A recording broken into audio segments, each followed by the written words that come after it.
Happy Tuesday. Ah, I wanted to check it. I should have known. I should have been prepped for that because I hate when you say that, and you got me this time. Well done, Deb. Because like it just seems weird. Happy I'm Tuesday. just, No one says that. I know, but I feel like I have to say it every time now. It's kind Mostly, of become a thing. mostly to get a rise out of you. But I suck at intros anyway, so I'm just gonna say it every time. That's true. So, just kidding. Your intros are fine. I just kind of bulldoze my way into them. So, anyways, we're not here to talk about how we intro this podcast because people get that every single week. We actually have a guest tonight, an awesome guest. He is the owner of BR Customs, Josh Sanchez. What's going on, man? How's it going? Good, man. We're excited to have you on the show. Sorry you had to listen to that 30 seconds of nonsense, but this is what you signed up for when you decided to be on the podcast. I I told love him, it all. I warned him, I said, we're not professional. So he's Not Because at you all. guys are awesome. You guys are definitely awesome. Well, thanks, man. I'll take it. Yeah. I'll take it. Any compliment we can get, I take. So, Yeah. that being said, we always start the show off by letting people know how we're connected to our guest, and because it is called Connectable. And I was thinking back leading up to the show where we actually connected with you, and I can't pinpoint exactly where it was, but we have a ton of common connections. I know you've done work for Lead Performance out in Roseville. Blair has been on my other podcast. I know you're good friends with Cody Allen, who has not been on this podcast, but has been a guest of mine on a couple of different podcasts. And I'm sure there's a couple of other people that we have in common. Paul Piercy, I'm sure you know. Yeah. Daniel Thomas, I think who actually was talking to you last night. Maybe not Daniel Thomas, I don't know. It's like everybody out in the Roseville, Rockland area, I kind of just group all you guys together. But I don't know exactly when you started following us and we started following you, but however it happened, we've always enjoyed following you because it's one of those things where I feel like I've never seen one of your shirts before, but I can tell that the quality is good because of the people that continuously do business with you. And I think that's one of the highest compliments for someone's business is when someone like awesome people just continuously go to you. It's like, okay, you must be doing good work. So it's been fun following you, but now we have a chance to actually have a conversation with you, which I'm excited about, man. So enough of me rambling with this intro. Tell us a little bit about yourself and kind of explain how you got started in the business world, but specifically with BR Customs. Yeah. So first off, I just want to thank you so much for letting me on the show, and super excited to share my story. So BR Customs, I started back in 2020. I was a COVID business startup. So I had lost my job at the beginning of COVID, and I didn't have anything to do during that time. And then I've always wanted to have a company of myself, like a t-shirt company, ever since I was in high school. And I took the end of the year, I joined a company that Cody Allen provided me. It's called the Healers Co. It's a weed company. It's not like that, but it's like a distribution. Sure. And so I worked there for a little bit to get some more money and stuff like that. And during the time, I started to like take notes and watch YouTube videos. And then after that, the Helios Co. They gave me an opportunity to do their shirts. And then I didn't do so well in the beginning, but they gave me a chance later on. Like that was my learning in the beginning. And like the ink started to come off. It wasn't cured all the way. And then BR stands for brown rice. So my Instagram name was Brown Rice. I go by Brown Rice. It was my like fitness name that I came up with because yeah. Nice. But yeah, BR Customs is like my baby today, and like it has built me so much throughout the like 2 years, almost 3 years now that I have been doing that. So really, really grateful that I kept going with this, and I can't wait to keep going with this journey, and I love it. That's awesome. That's crazy. I didn't realize this was a COVID business because, like I said earlier, the fact that we know some of the people that you work with consistently, and we know the standard that they have for themselves and their business and their brand. And the fact that you've only been doing this for 3 years now, roughly, and that people like that are entrusting you with their product and their brand is pretty cool. So I Yeah. mean, it definitely speaks to how hard you've worked to get to where you're at today. So I'm impressed, man. Thank you, Josh. Yeah, absolutely. It's been a lot. I mean, from like the beginning to now, like I feel like I'm a master at screen printing. Towards before, I was like, oh my gosh. Yeah, I bet. Yeah.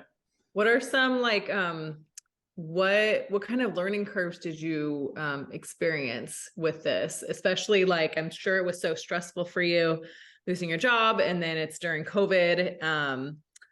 I mean, looking back, I'm sure you're like, that was a good opportunity though, because a lot of Yeah. people during COVID, with whether they lost their job or whether they had to like start working remotely, and then they started getting into other hobbies and like new careers and like, you know, discovering new passions.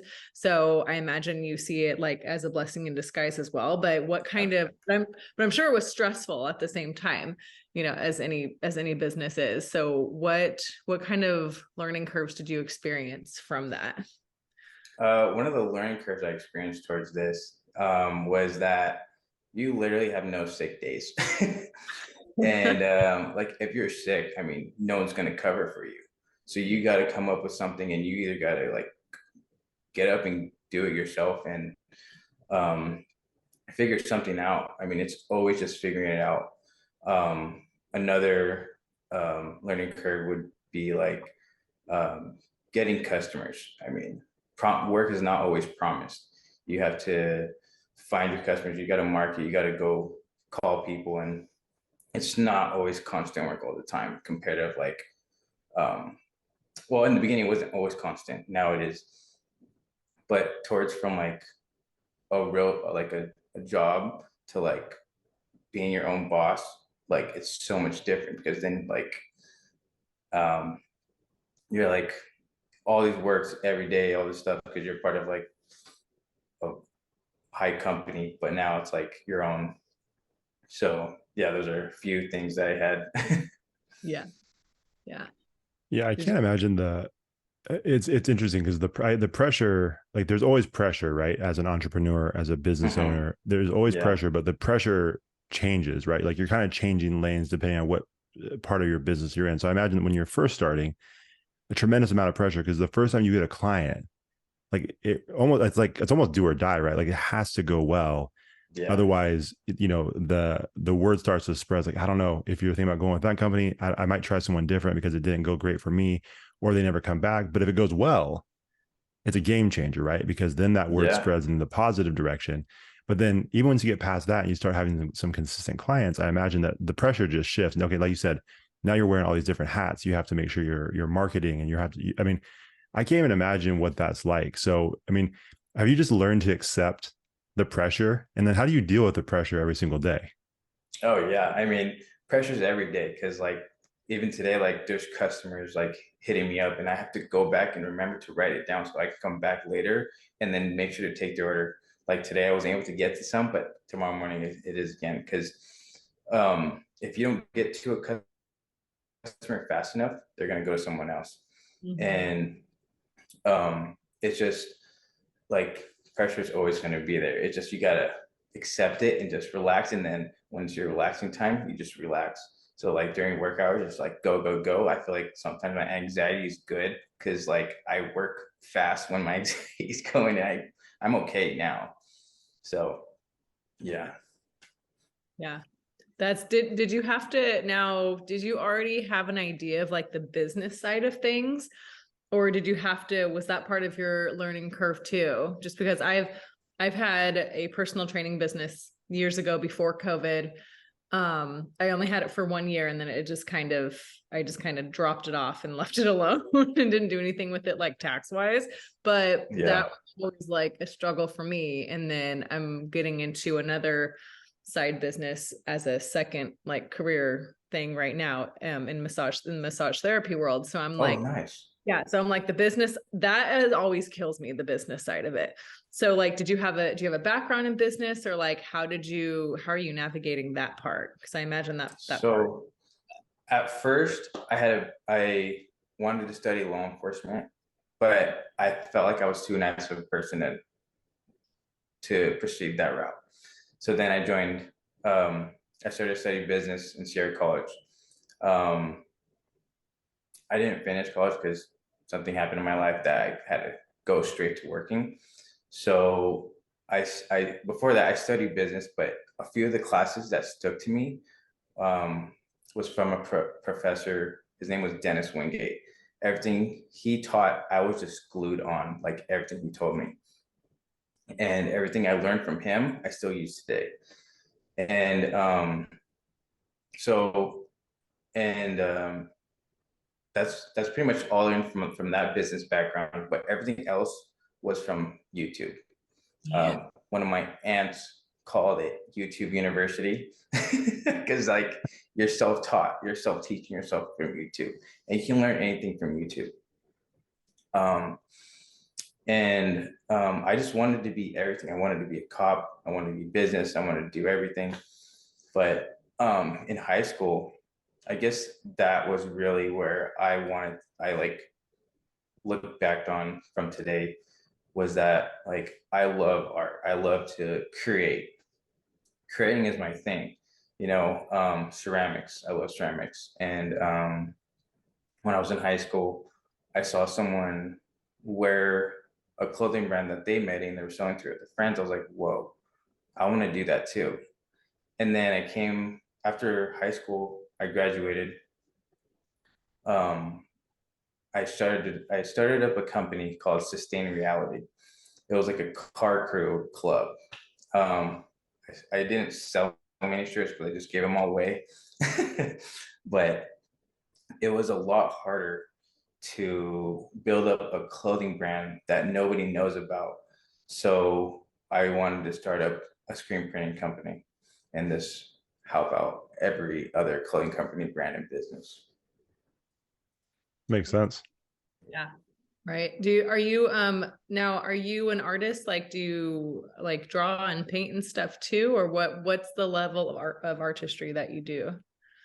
Um, I don't really do like drawing anymore, but I do use like Illustrator. Not a graphic designer. Um, I can do like graffiti, but not like on walls. I learned that because I used to live in SoCal. I took those images, pictured it in my head, and then drew it on a book. So like I guess like that's kind of my level. Yeah. That's awesome. Yeah. And then sorry, Josh, I have so many questions. And That's then okay, please.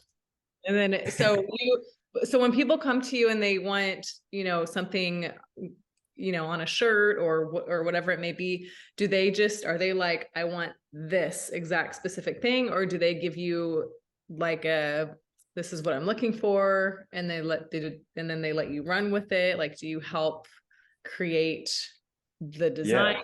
What's your level of involvement? So I get both. So if they give me the design, it's a lot easier on my end because I get to take it straight, print it, and then do everything with that. If they want to come up with something, I'll ask them to like show me some different ideas, and then sometimes I'll like take things off the internet because like some of the designs are kind of hard for me to do on my own because I don't know how to do like super detail.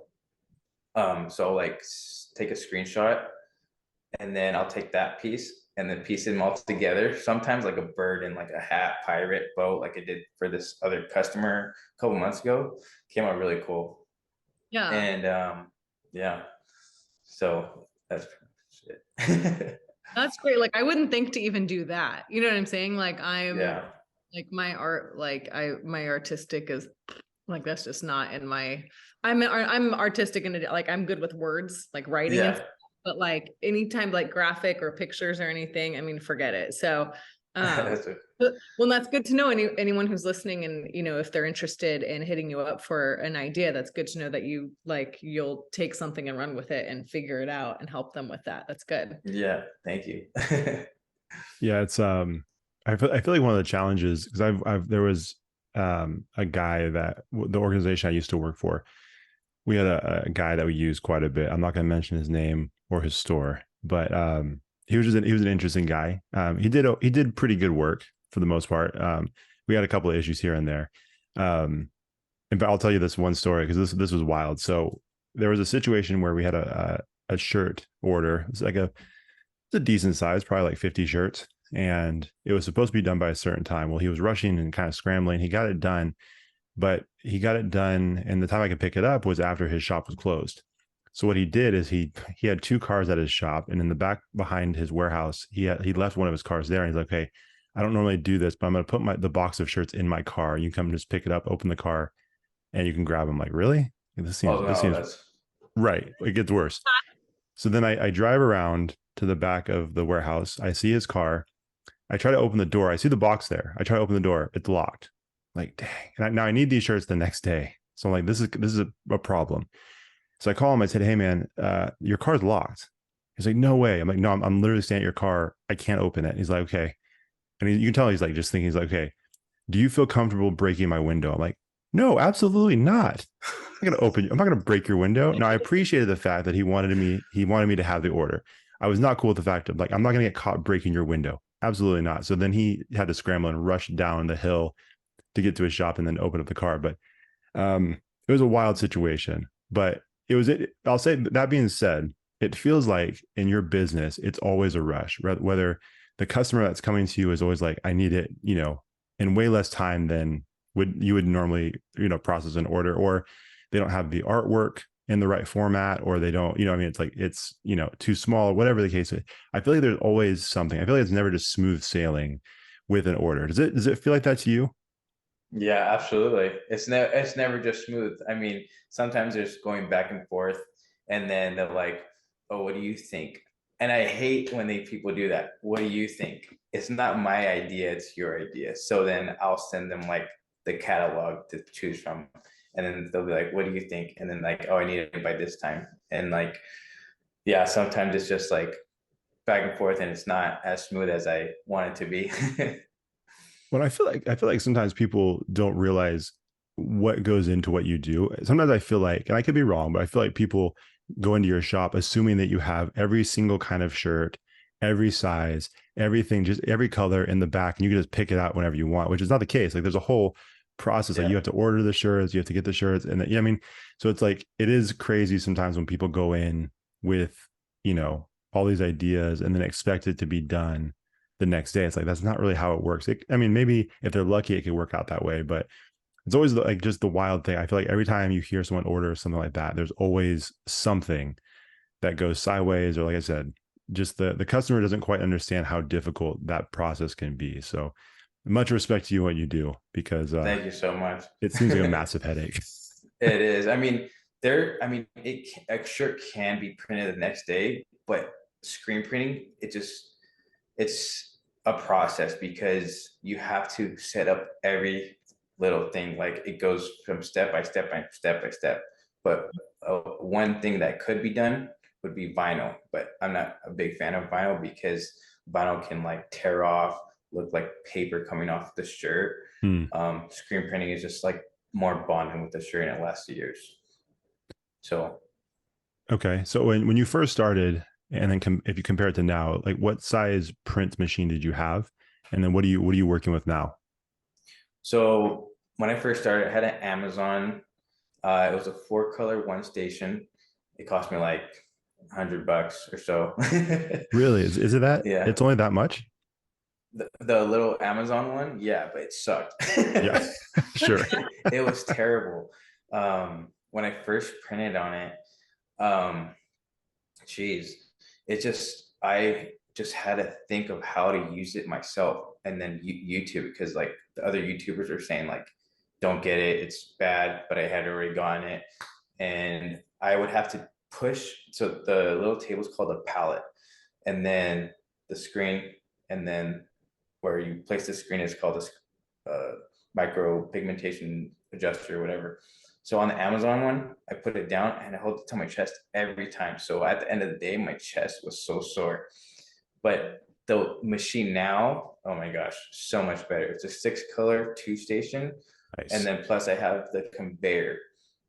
So the conveyor helps me do faster production than what I did in the beginning. So what I did in the beginning was I had the Amazon press, and I had a heat gun.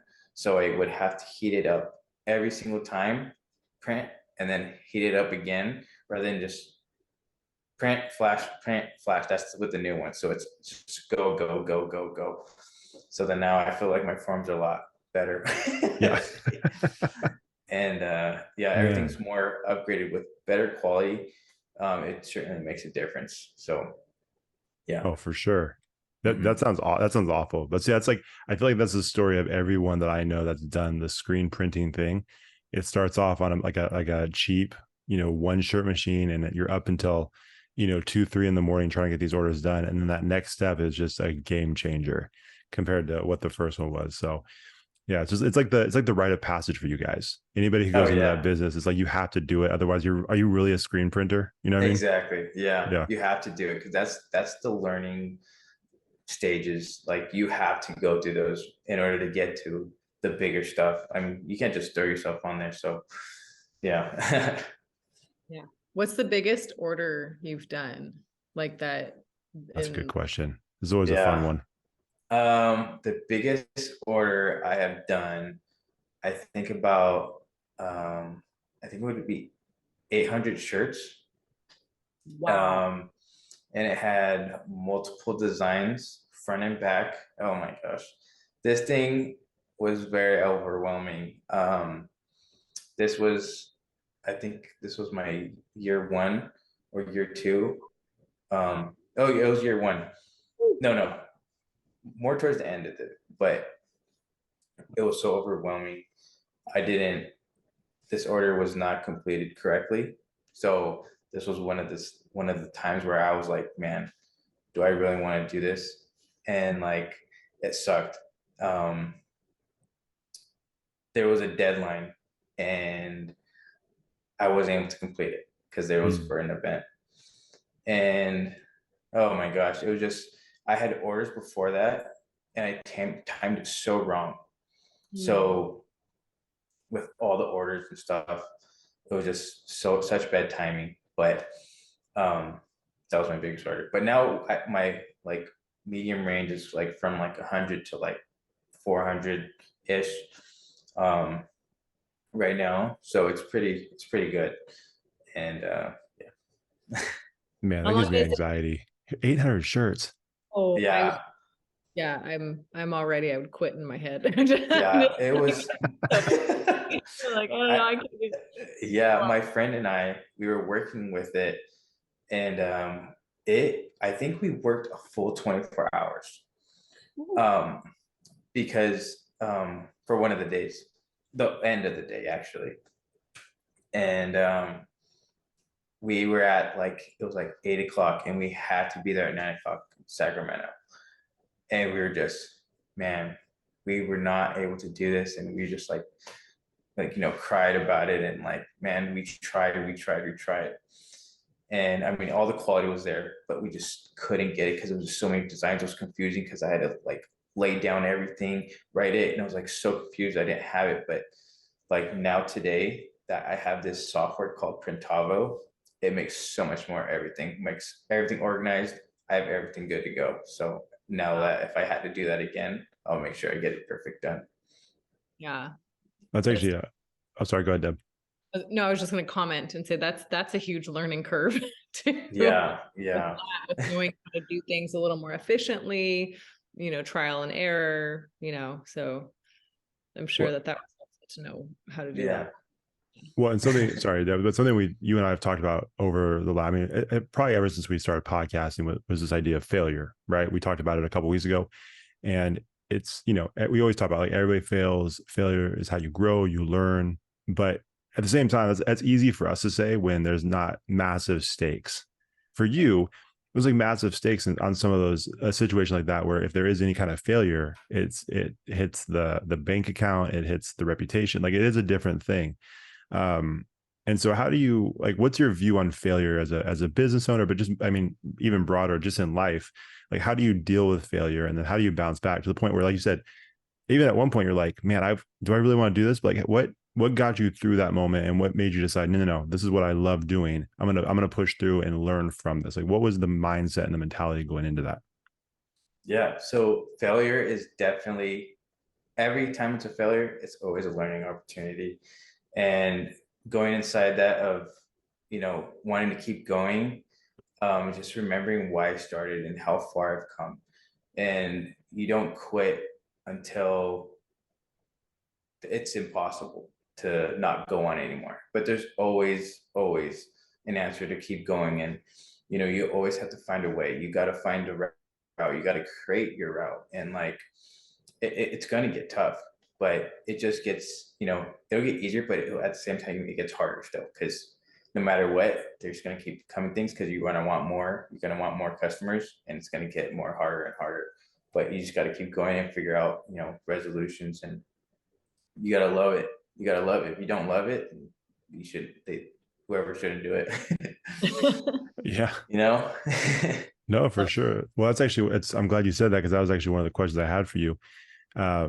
It's kind of a two-parter, but one of my good friends, Kevin Bracey, he's like a few years ago on a podcast, he was telling us that when you're trying to achieve greatness and you have the people around you, your relationships, not everybody is going to be able to survive at the elevation that you're trying to climb to, right? Like they may just not have the lung capacity to keep up with you. And that's okay. It's not a problem, but then you'll really know who's with you when you get to those higher levels, and there's still people by your side willing to engage with you and continue on as you're pursuing that passion. Because, and you probably know this better than anybody, when you're passionate about something, it requires a lot of time. And especially when it's attached to a business, it requires a lot of time. So, my first question is, do you think that anybody can start a business and be successful? Or is there something that needs to be inside a person to really be successful in a business? And then two, especially early on, how are your relationships during that time? Because I think it's always fascinating how people manage that, because there's no perfect balance in work and life and family and all that stuff. But we learn how to manage those things to the best of our ability. So for you personally, what was it like trying to maintain relationships while you're also going hard after this goal of yours? Yeah. Sorry, I threw a lot at you. I apologize. What was the first one? That was a terrible podcast question. Excuse me for that horrible setup. So we'll take it in chunks. So the first one was do you think that anybody can start a business and be successful, or does it require a specific kind of person to really do it right?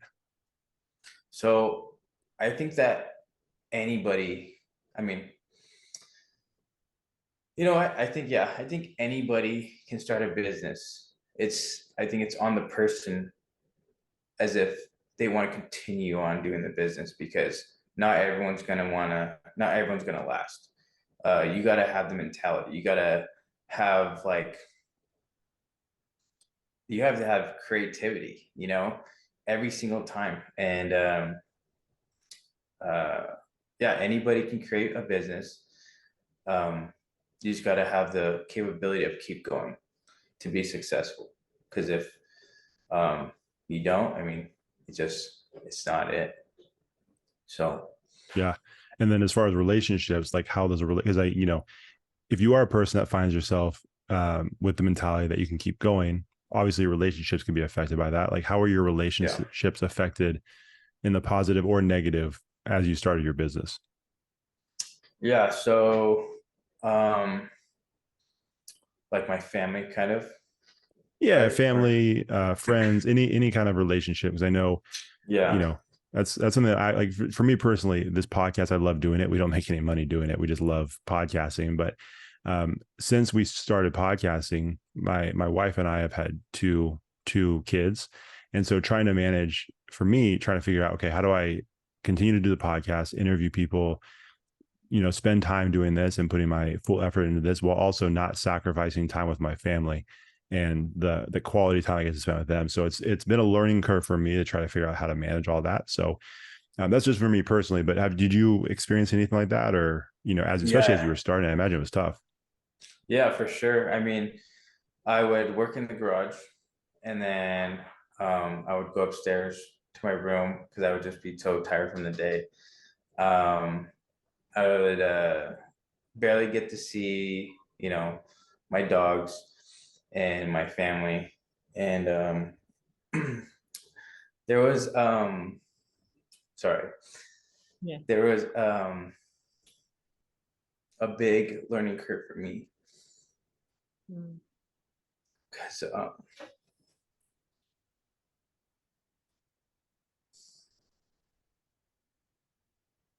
I lost my dog. Mhm. I'm so sorry. I'm so, No, you're good. Yeah. and Mhm. I didn't get time, you know, Mhm. and I didn't see like her sickness. Hmm. And after that, I mean, sorry. No, you're good. You're good. Take your time. I just realized, I gotta start paying attention more. And you know, I have a girlfriend now, and like my family is important to me. So I try to do my best all the time. And yeah, I'm still working on it still today. Because it's just me right now for BR Customs. And yeah. Yeah. It's Well, it's so hard. Well, it's so hard. I was gonna say, Josh, it's so hard to balance like the busyness of work life, and then yeah, like you don't know what's gonna happen tomorrow, and like just everything. I have a tattoo of my dog's dog print right here. She was my best friend. I've had her for 12 years, and I had to put her down like right during the COVID time. And yeah, so it's like, you wish you had more time, and life just gets so busy, and then you don't know what's going to happen. So it's hard. We like asking that question, like of the work-life balance, like how does it affect relationships? Because time just goes by, and then sometimes we're so busy with work, and then we're like, oh my gosh, I miss this. I miss Yeah. this. We're like, you lose someone close to you. And it makes you like, and it makes you stop to think like, I do need to slow down sometimes. And I do need to, Yeah. focus on other things. So it's so Yeah. hard. Yeah. I felt like at one time, I mean, I still feel like this sometimes. I feel like BR Customs takes over my life. But I'm still learning to like manage that time management of like what I'm supposed to do, wake up earlier, get my stuff done, and then come relax later on. But yeah, the yeah. business is really, it's really something. I mean, once it gets busier, I mean, it's definitely a journey to learn Yeah. on. Yeah. Well, and I mean, I feel like, first of all, man, I appreciate you sharing that. Because obviously that you can't even imagine, what that would have been like in that moment for sure. But I will say this though, man, I feel like just seeing your reaction and your heart behind what you just said, I think it says a lot about you as a person. And I think there's what you're saying right now is something that people that I even know learn that way too late. And even when something like that happens, they still don't make the connection between slowing down and taking those moments with the people that you love and really appreciating those things versus just continuing to grind and grind and grind and hustle. Like I know some people that unfortunately still haven't gotten that lesson, even though it's cost them quite a bit. And so I feel like everything you just said, man, like speaks a lot to your character and who you are, man. That you're able to realize that and you recognize that in a difficult situation, and that you're trying to apply that now. Because, like I said, too many people that we know don't do it. You know what I mean? They say they're going to do it, and then they don't do it, and then they find themselves in the same situation again. So we do appreciate you sharing that, man.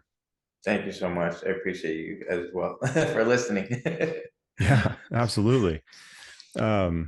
So that being said, though, like obviously that's great advice you would give to someone. But if someone is hearing this and they're like, man, I've always wanted to start a business, maybe it's not screen printing, but maybe it's some other kind of business, what is maybe like one, if you could only give them one piece of advice, I'm sure you have like a whole book full of advice you would Yeah. give, but if you had to choose maybe the most important thing, what would that one piece of advice be? That one piece of advice would be quality in your production, because if you don't have a good system, it's not going to go well. You're just going to be all over the place and everything's going to fall apart like a messed up robot. Um, um, yeah, quality and production, because that's what will get everything going. Those are your wheels.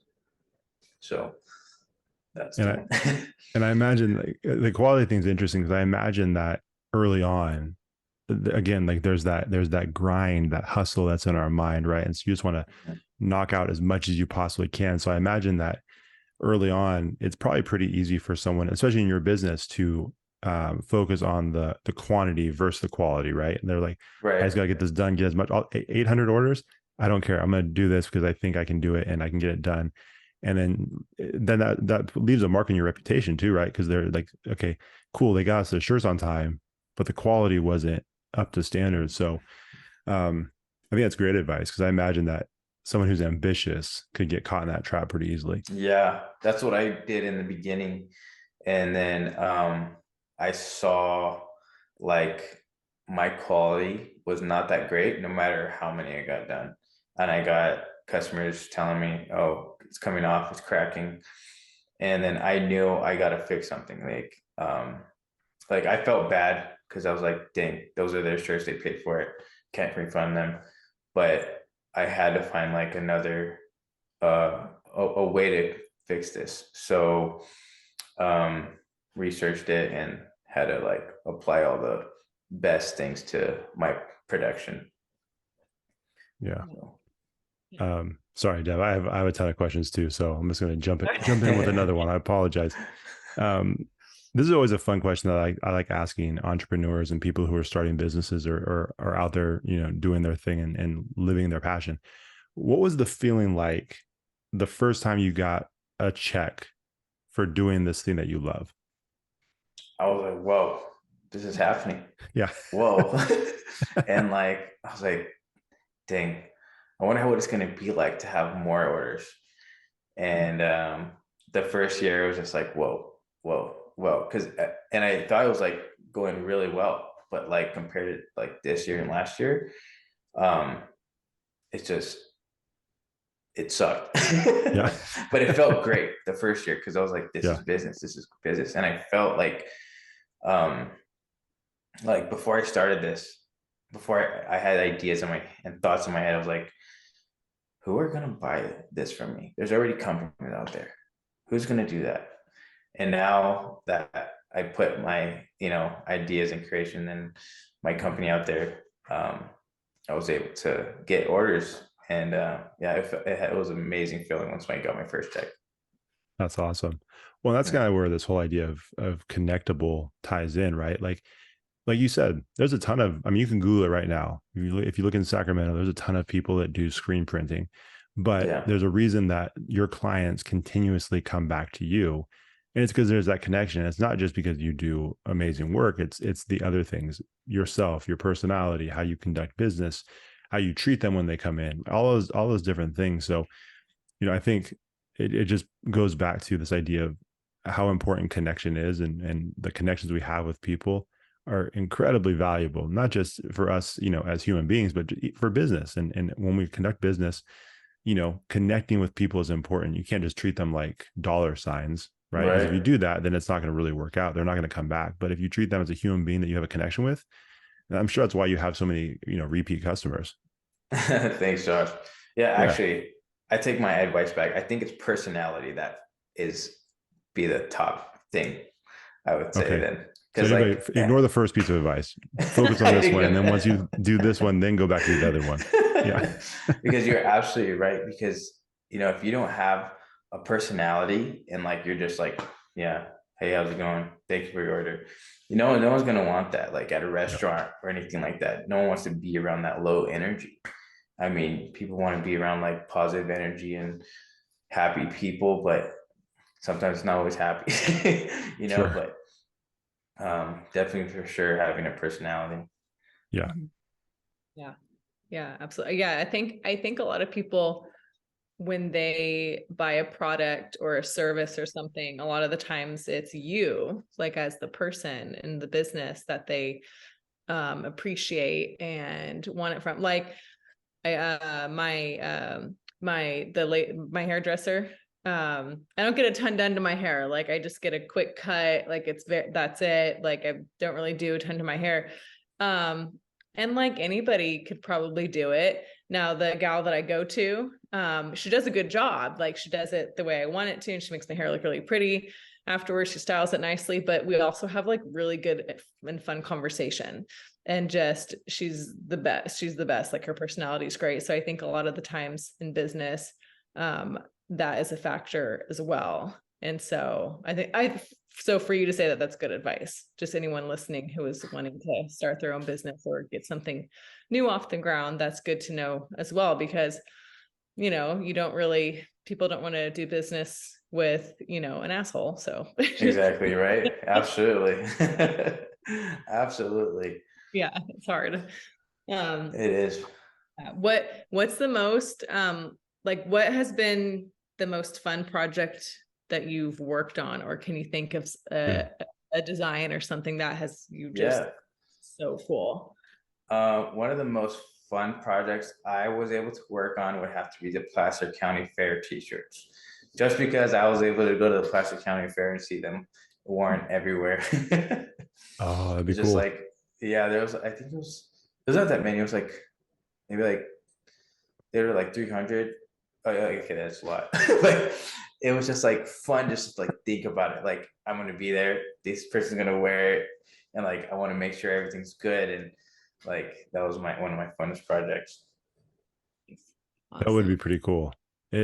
It would be kind of tempting to go up. It's like, hey, where'd you get that shirt? It's pretty dope. Like, I don't know. Just start asking Yeah. people about it, see what they say. Yeah. Not a I bad thing was to do. walking to Placer County Fair and I was like looking around like they don't know I did that. I shouldn't even say anything. I just took pictures and recorded it, and it was awesome. It was like a great feeling. Yeah. Oh, So for sure. Yeah, yeah. that'd be a really cool feeling. I mean, Mhm. that's the cool thing. I mean, imagine like as your business grows, you'll see that all the time. You could be at the grocery store, someone's wearing your shirt. You could be at the gym, someone's wearing your shirt. Like that'd be awesome. Yeah. Yeah. We'll have to do that one day, Deb. We'll do shirts at some point. We may be Heck yeah, reaching I out. got you. Yeah, I got you guys. This is actually one of the shirts of my vendors that I wear. It's called AS Color. I just wear it plain because it feels good. Oh, nice. Yeah. That's What's when you your know oh, go ahead. shirt. Sorry, Deb. That's when you know it's a good shirt. You're like, there's nothing else. Yeah, It's very comfortable. Yeah. yeah. I'll give you guys some. You guys just let me know your sizes, and then you guys will love the quality. Sweet. Awesome. I was Yeah. gonna say, what's your, because there's like that's the other thing that I don't think people realize when they order shirts is there's so many options out there. So Hmm. what's your favorite type of shirt to print on? Not because of the quality or anything like that, but because you know that the customer is gonna love the feel of it and the fit and all that stuff. Um, Probably my okay. I guess next level apparel. Those are nice. Um, yeah, just because it can fit anyone, no matter it's true to size. It's breathable. I mean, you can wear it casual or to sports or anywhere. If it's not printed on, you can wear it to somewhere nice. Yeah. Yeah. It's pretty much anything, and it's a good shirt to print on because um, it's mid quality, and everyone will like that one. Is there a shirt that when if someone orders it, you're like, dang, I don't want to give them this type of shirt, but I mean that's what they ordered. Like I Yeah. prefer, you don't have to say the name of the shirt, but I mean, does that ever happen where like do you ever try to convince them just like, well, you might be happier with this type of shirt, or you're just like, if this is what you want, this is what you want. Yeah, I'll say the name. It's Gildan. I didn't want to say it. I didn't want to say it, but yeah, that's what I was thinking of. They're But not I great. mean, yeah, they're not great, but they're comfortable. I mean, it wouldn't be. I mean, if you're like a construction worker, Sure. I mean, I'll do like there's like different types of Gildan qualities. Sure. So like I'll give them like the higher one. But yeah, Gildan, not a good one. I'm glad you said that. I was gonna say, I'm like, I don't know. Maybe it would be a good thing to say, but that's exactly the one I was thinking about. It's not great. Yeah. Next Level is really nice though. I've had a couple It of those is. and they're, yeah. Yeah. I want everyone, I mean, last year this was AS Color was up there, but since I'm not promoting it as much as I should be, is like not a lot of people know about it, but um I want to promote it more. I mean, everyone will love this one. I'll give you guys some. We're always happy with free stuff. We've gotten cookies Yeah. before. So Yeah. shirts, we'll add shirts to the list. Yeah. Well, yeah, we've gotten, yeah. We have gotten Okay. shirts We've gotten shirts and from socks. Farouk. Yeah. Yeah. Oh, Hey, nice. yeah. That's one of the nice things about podcasts. We don't make any money, but every once in a while, someone will send us some free stuff, which we're very appreciative of. Yeah. That's heck yeah. Yeah, we'll post it. Yeah. We'll model it and post it and stuff. So Sure. You I'm gonna guys try to are lose some awesome. weight first, and then I'll post it. Oh no, you're good. You look great. But speaking of which, like I said, we have been following you for a minute now. Yeah. It seems like you've been on a bit of a fitness journey. I see you in the gym with Cody and some of his videos every once in a while in your videos, which seems like an awful place to be because I feel like that dude never stops moving. But how's the whole fitness thing going for you, man? It's going really well right now. Cody and I are not working out together right now because I decided to do BR Comes Full and then go to a gym near me. Gotcha. But yeah, the gym, I mean, sometimes it's hard for me to go every day because like I have to meet deadlines. I have to get this work done. I'm not as fit as I want to be. There's a lot of stress eating. Yeah. But my Instagram handle, Brown Rice, that's me, my fitness name. Yeah. I came up with that because I'm Mexican and Filipino. And There you go. yeah, it's going really well. I mean, I feel like I have gone stronger with Cody. Anywhere else, I feel like would not have gone stronger. And yeah, super appreciative for him and everything he's taught me. So, and can't wait to work out with him soon again. I know I got to reach out to him, get him on this podcast. He's done my other podcast, but I've never asked him to be on this one. I don't know why. Yeah. yeah, he was on. Yeah. Oh, Is sorry. it? No, Yeah. you're good. Yeah. Yeah. Ignore me if I ever interrupt. But no, That's what I normally do. against two Joshes tonight. So It's like your worst nightmare. yeah.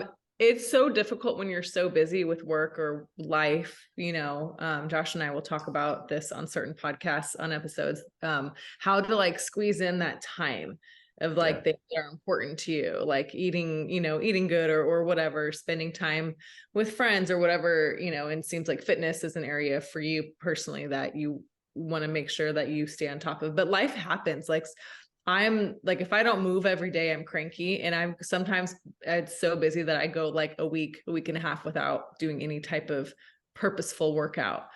And life just gets in the way. But are you like the type of person who you're like, I need a gym buddy or like a personal trainer, or I need someone to be there and like help me get into it? Or are you cool like working out on your own? Or how do you normally manage that to like motivate yourself to like stay on top of it? Because it can be hard and life just gets in the way. I mean, having a gym partner is it's has its benefits compared to being on your own. Having a gym partner, you get to push each other as hard as you want.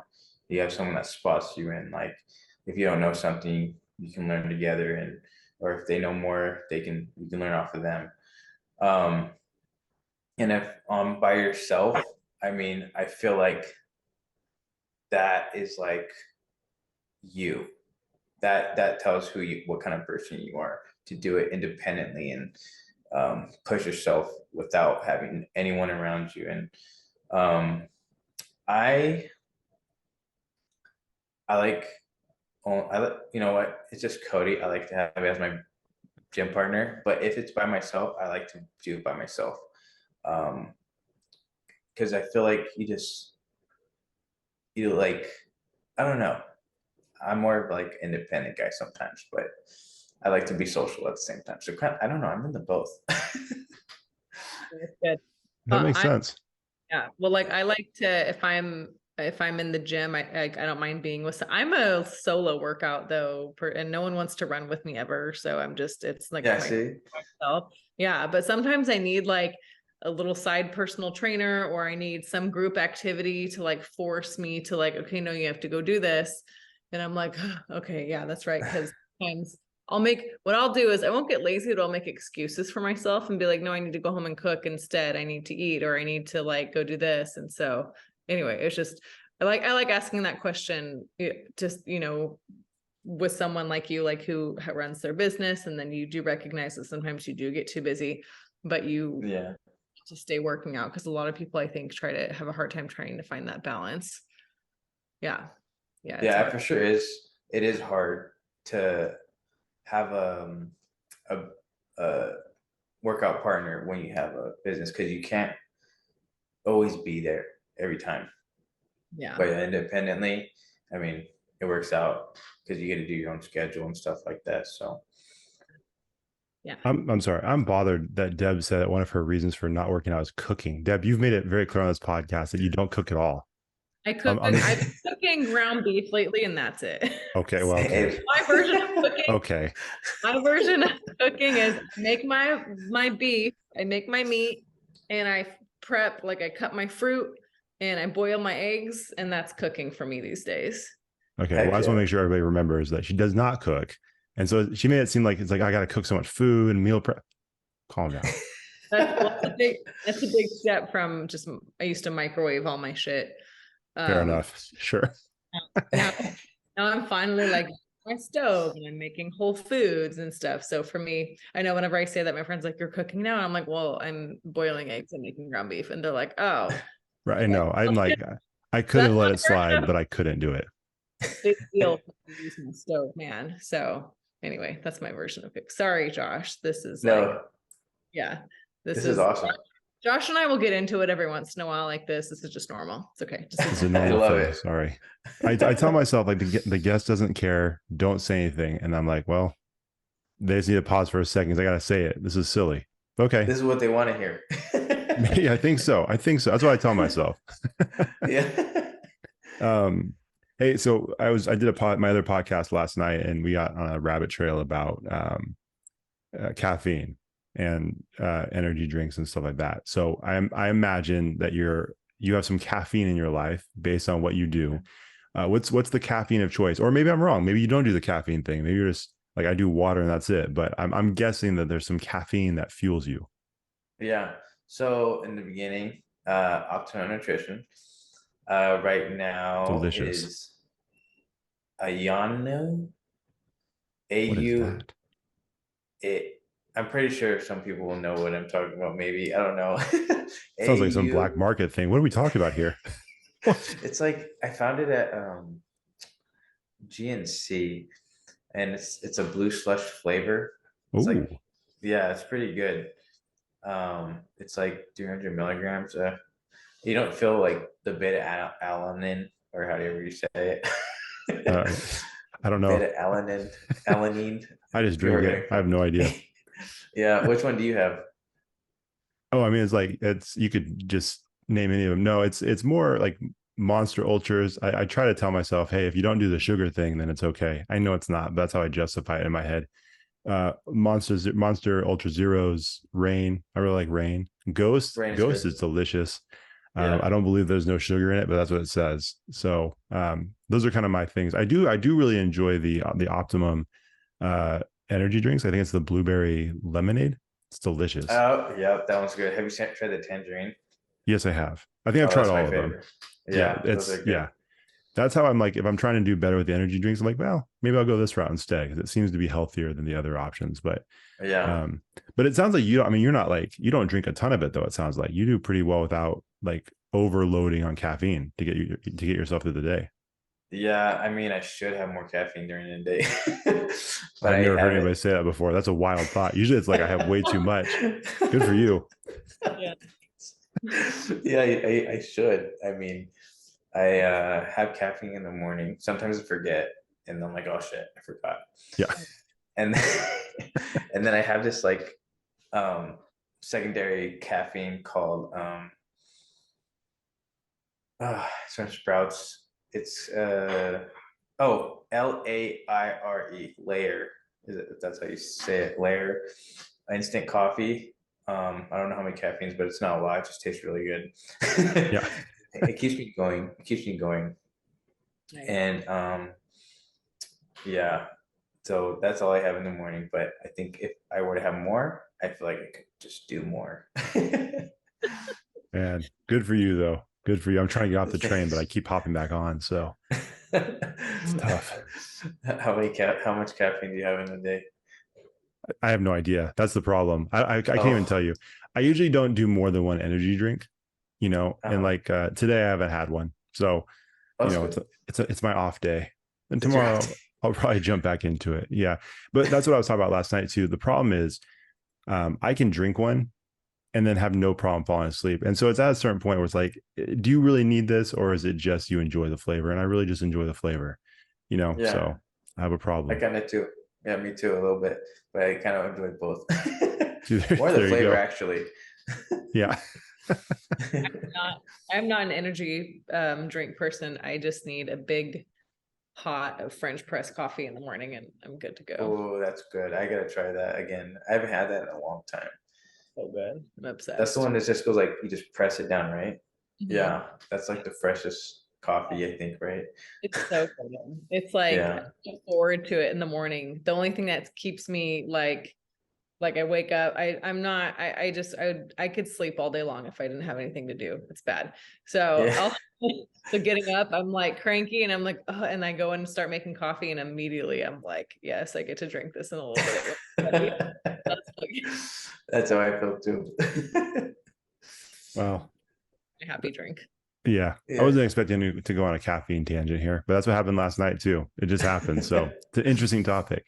But well, hey man, we want to be respectful of your time because we are obviously, based on everything you said here, you are incredibly busy. And so Deb, I don't know if you have any final thoughts for Josh before we get out of here, or Josh, if you had any final thoughts to wrap this thing up. But I can say for me personally, I've had a great time chatting with you, and it's been cool kind of hearing behind the scenes of what you do and how you got started and the mindset behind all of it. And yeah, I mean, I've enjoyed the conversation. But that being said, I don't know if you guys have any other final thoughts before we wrap this thing up. What's one quick piece of advice, Josh, that you can give to anyone who's like wanting to, if anyone's listening to this and they're inspired to start their own business or start their own thing or jump into a new hobby just for fun, like kind of leading into a business maybe, because that can be the business part. I'm telling you, I get terrified when I think of the business part of things for me on my end. I'm just like, I don't know what I'm doing. Like, I'm gonna have to YouTube stuff. I'm gonna have to like ask questions. I'm gonna have to just figure it out. And that could be super time consuming. So what's one quick piece of advice you can give to someone who might be, thinking like that? Basically, what advice could you give me? It's basically selfish. Yeah. One quick advice I could give would probably be YouTube. YouTube is everything. And if I could go back, I would probably what was I gonna say? I forgot what I was gonna say. But YouTube is everything. Yeah. YouTube and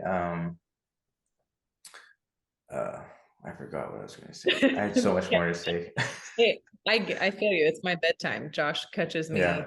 yawning sometimes because so it's not because anyone's boring, but it's because I'm like, it's my bedtime. I'm ready to go. Oh, and sorry, here I remember now. Just go for it. I mean, just throw yourself on the field. I mean, once you just do that, I mean, that's when you start going. I mean, don't be afraid to just put yourself out there. Just, get yourself out there. Don't be afraid to make failures because everyone's going to. So basically just start, just do it. Just do it. Yeah, Nike. Nike, there you go. Yeah. I'd say if he said something like, hey, what advice would you have for me, Deb? Just get rid of your co-host. I'm like, wait a minute, what happened here? We're having a good time. He's like, just drop that, dude. No business partner is holding you back. Like, oh, okay, well, it's a terrible question. I did want to ask you, I do have one more question now that you said what you did. Do you have a sports background, like an athletic background? Yeah, I did football in college. I mean, football in high school. Okay. I did swimming. I did boxing after high school, and then I think that was it. Okay. But you do have like a background in athletics, because that's, you know, Yeah. our previous podcast that we did together, Deb and I, that was one of the questions we would always ask is, you know, how did your athletic background kind of affect what you did in the future as far as business, as far as career?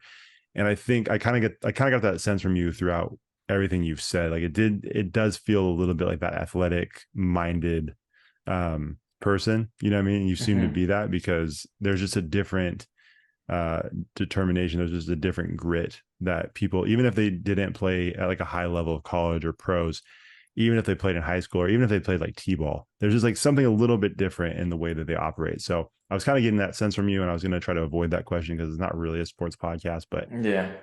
I wanted to ask it. So that makes sense. You have a pretty deep sports background. Thank you. And not only from that, I mean, I think just like the way my parents raised me, because they're Mexican and Filipino. Sure. Yeah. That's where it like comes from. Sure. But yeah. It's awesome, man. I love it. Well, Yeah. hey man, this has been a lot of fun. Thank you so much for taking time to chat with us. Where can people follow you on social media, websites, all those things? Yeah. Thank you guys so much for letting me be on this Connectable podcast. And you guys can follow me at br.customs with an S at the end. And then Brown Rice is connected to that as well. Perfect. Are you on Instagram only, or do you do TikTok, anything like that? Instagram, I haven't started my TikTok videos. I do have an account there, but I should start doing videos. I just haven't had time to, but I will. I do have a website. It's www.brcustoms with an S and prince with an S.com. Awesome. So if you guys need any work done, reach out to Josh and start that connection and see where it goes. But like I said before, I can't emphasize this enough, based on just on the people that I know that he works with consistently, he does really good work. So make sure you hit him up and connect with him for sure. So man, thank you so much, and good luck with everything moving forward. Thank you, Josh and Deb. Appreciate you guys so much. Absolutely, man. Thanks for watching the show. If you enjoyed that episode, make sure you like it, share it, and hit the subscribe button to get a new episode every week. We'll see you next time on the Connectable Podcast.